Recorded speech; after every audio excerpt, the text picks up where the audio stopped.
already being pulled. Thank you. I wanted to ask you about some of the things the President said last week. Last week? Yes. Okay. Obviously, 13 U.S. service members died at Abbey Gate during the Afghanistan withdrawal. And then this year, 3 U.S. service members died in a drone attack in Jordan. And yet the President said, quote, he's the only president this century, this decade, that doesn't have any troops dying anywhere in the world like he did, end quote. I get having a bad night, but how did the President get that so wrong? So I appreciate the question. I really do. And I was asked about this, I believe, in the gaggle on Friday, I believe. And I said this, and I'll just reiterate this now. And again, I appreciate the opportunity.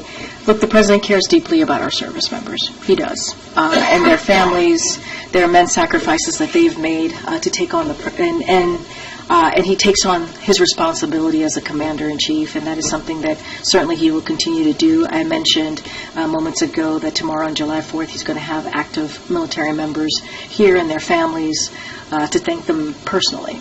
And obviously their families make sacrifices as well. And as you know, he attended the dignified transfer of the 13, as you just mentioned, brave service members who lost their lives in Afghanistan on August 26 in 2021, and as well as the 3 who lost their lives in Jordan earlier this year. I was there with the President, and you can see how much how important he understood it was for him to be there for that moment, to be there for the families.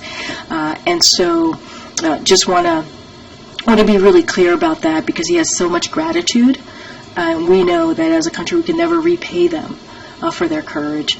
But to your question, the President was making a comparison between how many service members have died under his leadership versus in previous years. That's what the comparison that he was making, and he was doing that because he cares so deeply about them and their families, and wants to keep troops safe. And that's what he certainly wants to continue to do. Let's not forget that for some time he carried a card in his pocket about how many service members were wounded and killed in Iraq and in Afghanistan. That's how much it was a reminder to him, the times that we live in. I mean, this President said this century, this decade, but setting that aside maybe on a different front here, what was the President trying to say when he said that he beat Medicare? He meant to say he beat Big Pharma. I mean, that's what he meant to say. And then finally, you have more interaction with the President than most folks. You know him better than most anyone else.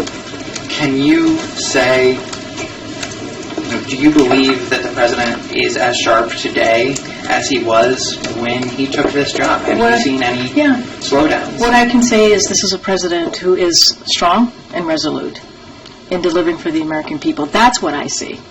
I see a President, when I'm sitting in front of him, going through the day or talking about what he's doing next, he is someone that engages with us. He wants to know. He pushes us. He prods us, wanting to figure out the bigger picture of whatever we're trying to explain to him, or even granular details. So he's as sharp as ever? He is as sharp as ever, as I have known him to be in my engagement and my experience with him.